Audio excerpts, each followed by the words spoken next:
Hello students, a very good evening to all of you. मैं आदित्य कुमार सिंह एक बार फिर से आप सभी का ऑनलाइन तैयारी के यूट्यूब चैनल पे स्वागत करता हूं। स्टूडेंट्स, आज की क्लास में मैं आप लोगों के साथ डिस्कस करूंगा प्रीवियस ईयर क्वेश्चंस।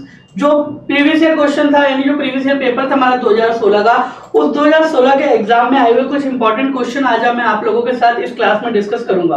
और स्टूडेंट, परसेंटेज वाली क्लास को हम कल कंटिन्यू करेंगे। कल होगी हमारी परसेंटेज की क्लास, जहां पे मैं आप लोगों के साथ डिस्कस करूंगा परसेंटेज के 10-12 क्वेश्चन कल हम लोग डिस्कस करेंगे। तो आज की क्लास में हम लोग डिस्कस करेंगे प्रीवियस ईयर पेपर के क्वेश्चन। चलिए देखते हैं प्रीवियस ईयर क्वेश्चन का पहला क्वेश्चन क्या है।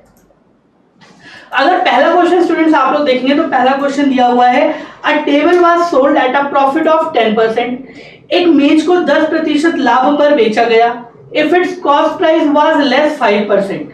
यदि इसका मूल्य यानी जो क्रय मूल्य होगा हमारा 5% कम था और उसे 8 रुपए अधिक पर बेचा गया, मतलब क्रय मूल्य 5% कम कर दिया और उसे 8 रुपए अधिक पर बेचा, तो हमें फायदा कितना हो रहा है? फायदा हो रहा है 20% का। तो हमें निकालना है टेबल की कॉस्ट प्राइस यानी टेबल का क्रय मूल्य क्या होगा। चलिए देखते हैं स्टूडेंट इस टाइप के क्वेश्चंस को शॉर्ट मेथड से कैसे किया जाता है।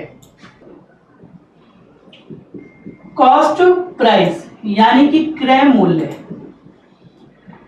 क्रय मूल्य को मैंने मान लिया 100। कॉस्ट प्राइस यानी क्रय मूल्य को मान लिया 100। इस 100 रुपए पर 10% का स्टूडेंट्स क्या हो रहा है? 10% का लाभ हो रहा है यानी कि क्या हो रहा है? प्रॉफिट।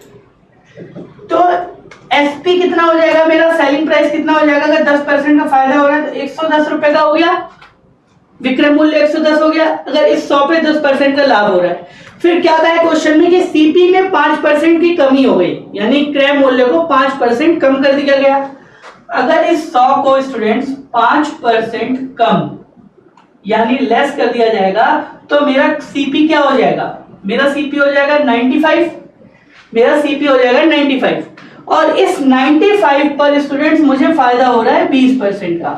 इस 95 पर मुझे फायदा हो रहा है स्टूडेंट्स 20% का, यानी मैं निकाल लेता हूं सेलिंग प्राइस क्या आ जाएगा मेरा? सेलिंग प्राइस हो जाएगा मेरा 95 गुणा, यहां पे लिखता हूं आप लोगों को दिख जाएगा, 95 गुणे 120 बटे में 100, क्योंकि 20% का फायदा हुआ था। 20 पंचे 100, 20 छिंग 120, 5 से काटा 19, 19 पंचे 95 यानी 114। तो मेरा सेलिंग प्राइस कितना आ गया? 114। ठीक, यहां पे था 110 और ये हो गया 114, यानी मैं कितना कह सकता हूं? 4 यूनिट। ये कितना बढ़ गया? 4 यूनिट बढ़ गया मेरा सेलिंग प्राइस। पर यहां पे क्वेश्चन में एक्चुअली में कितना बढ़ा है? ये 4 यूनिट बढ़ा है 8 रुपए के बराबर। तो मैं ये कह सकता हूं कि एक यूनिट की वैल्यू कितनी हो गई? 2 रुपए। और इनिशियल कॉस्ट प्राइस कितना था? 100 था, यानी 100 की वैल्यू कितनी हो गई? 200 रुपए। तो मेरा इस क्वेश्चन का आंसर हो जाएगा 200 रुपए। मेरा इस क्वेश्चन का आंसर हो जाएगा। फिर से एक बार समझा देता हूं मैं आप लोगों को। कॉस्ट प्राइस को मैंने माना 100, कॉस्ट प्राइस यानी क्रय मूल्य को मैंने माना 100। मुझे फायदा हो रहा था पहले 10% का, यानी मेरा विक्रय मूल्य पहले वाला कितना हो गया? 110। ठीक, इस 100 पर 5 पर इस जो क्रय मूल्य था उस क्रय मूल्य को 5% कम कर दिया गया। अगर 100 में 5% कम कर देंगे हम तो हो जाएगा 95। ठीक, इस 95 पर मुझे फायदा हुआ 20% का, यानी कितने का? विक्रय मूल्य कितना आ गया मेरा? 114। अभी ये 114 कहां से आया? आप लोग यहां से देख सकते हैं 114 कैसे आया। 110 ही विक्रय मूल्य पहले था, बाद में 114 हो गया, तो बढ़ा कितना? 4। ये 4 कितने के बराबर है? 8 के बराबर है, यानी 1 कितने के बराबर हो गया? 2 के बराबर। तो 100 कितने के बराबर हो जाएगा? 200। अगर क्वेश्चन में ये पूछा होता कि find the cost price of the table after reducing, तो स्टूडेंट्स हमारा आंसर क्या हो जाता है? इस 95 में हम गुणा कर देते हैं 2 की, यानी 190 हो जाता है हमारा आंसर, अगर बाद वाला कॉस्ट प्राइस पूछा होता तब। चलिए स्टूडेंट्स, अब देखते हैं आज की क्लास का अगला question.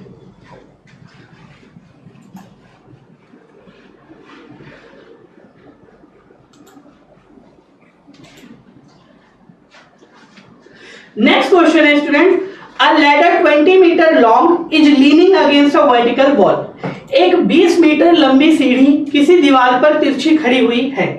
It makes an angle of 30 degree with the ground. वो ग्राउंड से 30 डिग्री का कोण बनाती है। How high on the wall does the ladder reach. हमें बताना है कि लैडर वॉल पर कितनी लंबी खड़ी हुई है। चलिए देखते हैं स्टूडेंट इस क्वेश्चन का आंसर।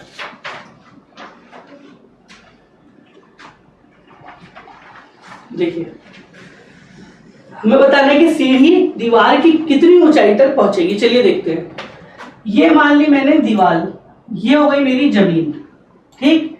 ये वाला पोर्शन हो गया वॉल यानी कि दीवार, ये हो गया स्टूडेंट्स ग्राउंड यानी कि जमीन, ठीक। यहां पर मैंने एक सीढ़ी खड़ी करी, सीढ़ी मान लो खड़ी हो गई ऐसे।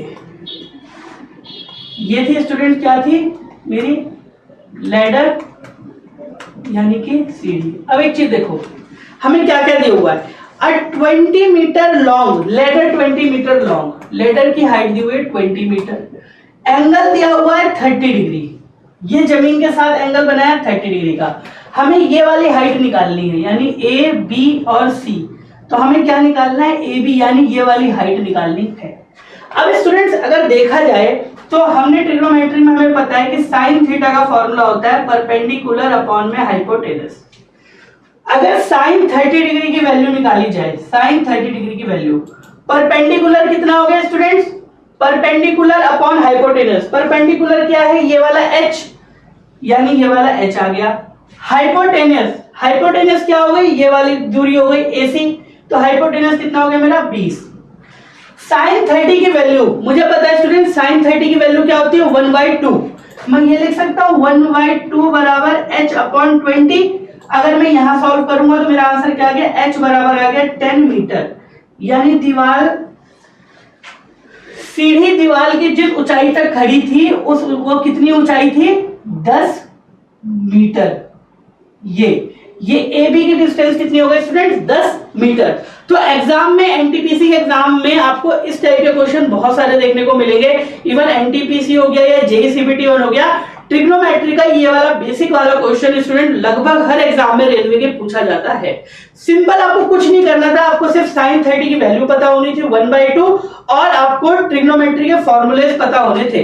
तो स्टूडेंट बहुत ही जल्द मैं आप लोगों के लिए एक सेशन ऐसा भी लेकर आऊंगा जहां पे मैं ट्रिग्नोमेट्री के सारे फॉर्मूले आप लोगों के साथ डिस्कस करूंगा। तो चलिए स्टूडेंट देखते हैं आज की क्लास का अगला question.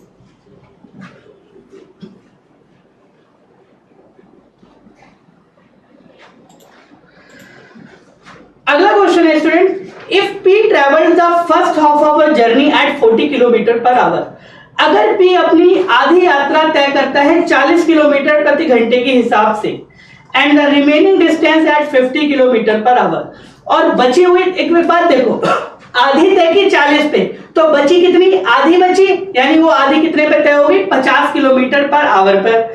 What is the average speed, हमें यहाँ पे निकालनी औसत चाल। क्वेश्चन हटा दीजिए। देखिए स्टूडेंट जब कभी भी एवरेज स्पीड का निकालते हैं जहां पर डिस्टेंस कांस्टेंट होती है, डिस्टेंस कांस्टेंट मतलब देखो अगर आधी डिस्टेंस ट्रेवल करी किसी दूसरी स्पीड से तो बची हुई डिस्टेंस कितनी हुई, आधी डिस्टेंस हुई, तो मतलब डिस्टेंस मैं कह सकता हूं दोनों डिस्टेंस मेरी बराबर है। अगर स्टूडेंट डिस्टेंस कांस्टेंट होगी, डिस्टेंस क्या होगी कांस्टेंट, यानी अगर मैं कहूं हिंदी में जो मेरी दूरी है, अगर मेरी दूरी क्या होगी स्टूडेंट बराबर होगी, तो एवरेज स्पीड यानी कि अगर मैं बात करूं स्टूडेंट्स जो औसतन चाल होगी मेरी, औसतन चाल का क्या फॉर्मूला लगेगा 2 × x × y अपॉन में x प्लस y। x मतलब पहले वाली स्पीड, y मतलब दूसरी स्पीड, यानी 2 × 50 × 40 बटे में 50 प्लस 40। जब इसको मैं सॉल्व करूंगा स्टूडेंट तो 50 दूनी 100 × 40 बटे में हो गया 90, यानी मैं कह सकता हूं कि 4000 बटे में क्या है 90, 0 से 0 कट गया यानी 400 बटे 9। 400 बटे 9 की वैल्यू क्या हो जाएगी 9 चौक 36, 4 0 9 चौक 36 फिर से 4, तो 44.44 किलोमीटर प्रति घंटा। तो ये हो गई हमारी औसतन चाल। औसतन चाल क्या हो जाएगी 44.4 kilometre per our is the average speed. तो स्टूडेंट क्या करना था, जब कभी भी डिस्टेंस कांस्टेंट होगी और हमें एवरेज स्पीड निकालनी होगी तो हमेशा हम क्या करेंगे 2 × x × y upon x plus y। चलिए देखते हैं आज की क्लास का अगला क्वेश्चन।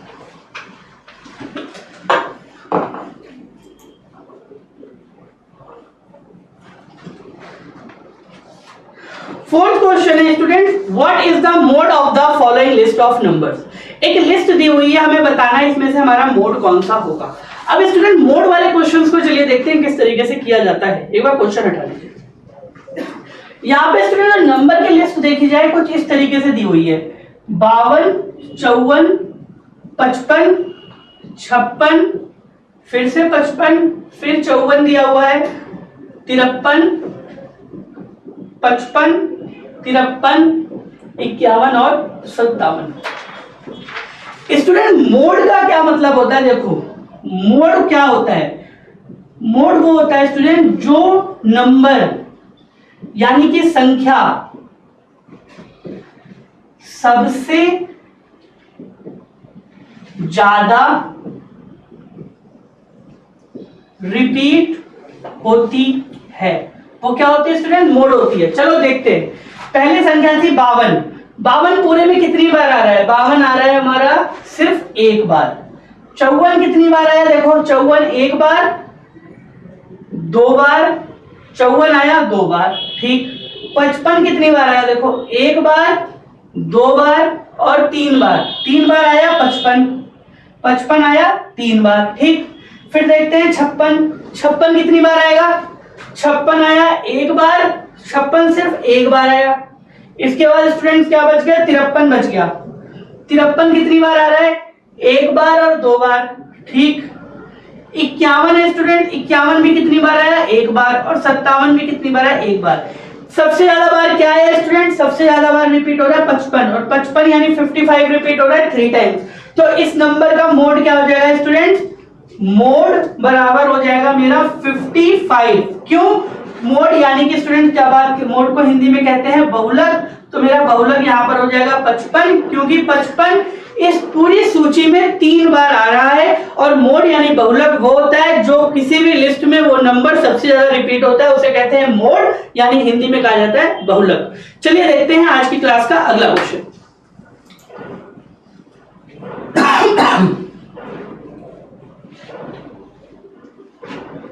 स्टूडेंट क्वेश्चन नंबर 5 एक नॉर्मल सा सिंप्लीफिकेशन है। चलिए देखते हैं किस तरीके से करना है।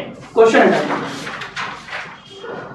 50 प्लस 0.5 गुणा 20, इसको डिवाइड करना है 0.7 से। देखिए स्टूडेंट सिंपल था, 0.5 गुणा 20 है, मैं 0.5 को लिख सकता हूं। देखो 0.5 पॉइंट हटाया 10, 5 एकम 5, 5 दूनी 10, यानी मैं 0.5 को लिख सकता हूं 1/2 गुणे 10, 1/2 गुणे 20 डिवाइडेड बाय 0.7।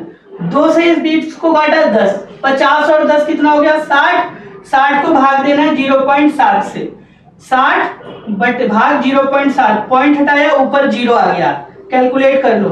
7 8 56, 4 0, 7 5 35, 5 0 बच गया, यानी 7 7 49, तो 85.7 हमारा होगा राइट आंसर। और 85.7 और आगे कैलकुलेट करोगे तो 1 आ जाएगा, 85.71, यानी कि ऑप्शन नंबर सी हमारा होगा राइट आंसर। यहाँ पर स्टूडेंट कुछ नहीं और देखो, यहाँ पर आपको सिर्फ 2 बेसिक चीजें पता होनी थी। 0.5 आधा होता है, और जब कभी भी किसी संख्या को 0.7 से डिवाइड करेंगे तो जो 0 ये पॉइंट होगा, एक वैल्यू ऊपर एक 0 आ जाएगा और नीचे सिर्फ 7 रह जाएगा। चलिए देखते हैं आज की क्लास का अगला क्वेश्चन।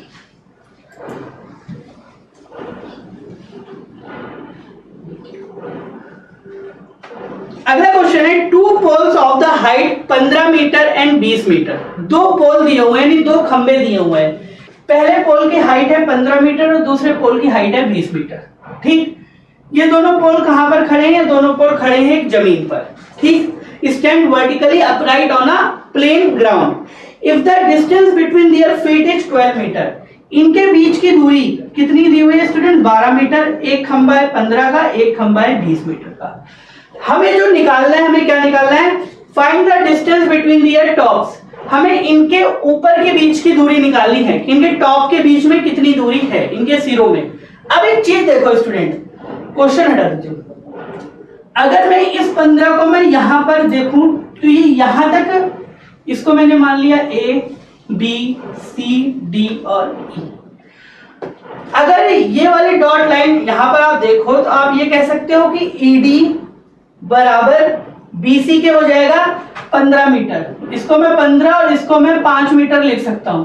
ये टोटल कितनी हो जाएगी स्टूडेंट्स? 20 मीटर। ED बराबर BC कितना हो गया? 15 मीटर। ठीक, ये 12 मीटर है ये वाली दूरी भी क्या हो गई? 12 मीटर। ठीक, यानी मेरा क्या कह सकता हूं मैं, BE बराबर कितना हो गया? 12 मीटर।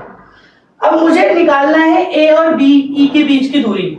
अब स्टूडेंट्स ये कहीं ना कहीं मैं पाइथागोरस थ्योरम यूज कर सकता हूं कि AE का स्क्वायर बराबर AB का स्क्वायर प्लस BE का स्क्वायर।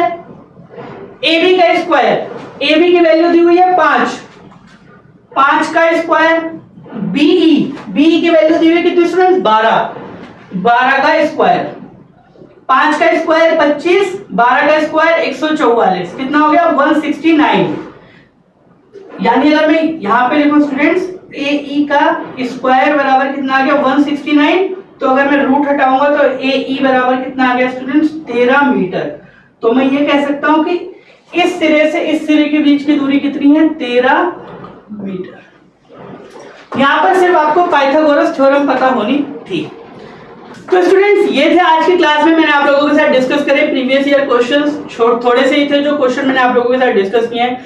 कल की क्लास स्टूडेंट जो ट्यूसडे वाली होगी वो क्लास हम थोड़ी सी बड़ी रखेंगे और कल की क्लास में आप लोगों के साथ मैं डिस्कस करूंगा परसेंटेज के 10 से 12 क्वेश्चंस तक। और स्टूडेंट्स उम्मीद करता हूं कि आप लोगों को ये जो गणित ज्ञान की सीरीज है बहुत ज्यादा पसंद आ रही है। और स्टूडेंट अगर पसंद आ रही है या आप लोग चाहते हैं कि इस गणित ज्ञान की सीरीज में मैं और भी कुछ चेंजेस लेकर के आऊं, आप लोग कमेंट सेक्शन में कमेंट करके मुझे बता सकते हैं कि आप लोगों को और भी क्या क्या चेंजेस चाहिए इस क्लास के दौरान।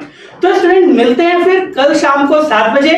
अगर आप लोगों को आज की क्लास अच्छी लगी तो वीडियो को लाइक कीजिए, ज्यादा से ज्यादा दोस्तों के साथ शेयर करिए और जितने भी नए यूजर्स जुड़े हैं हमारे साथ आप सभी हमारे यूट्यूब चैनल को सब्सक्राइब कीजिए। और स्टूडेंट्स कल सुबह होगी 8 बजे साइंस की क्लास। आप सभी को आने वाले एग्जाम्स के लिए पूरी ऑनलाइन तैयारी टीम की तरफ से ऑल द बेस्ट।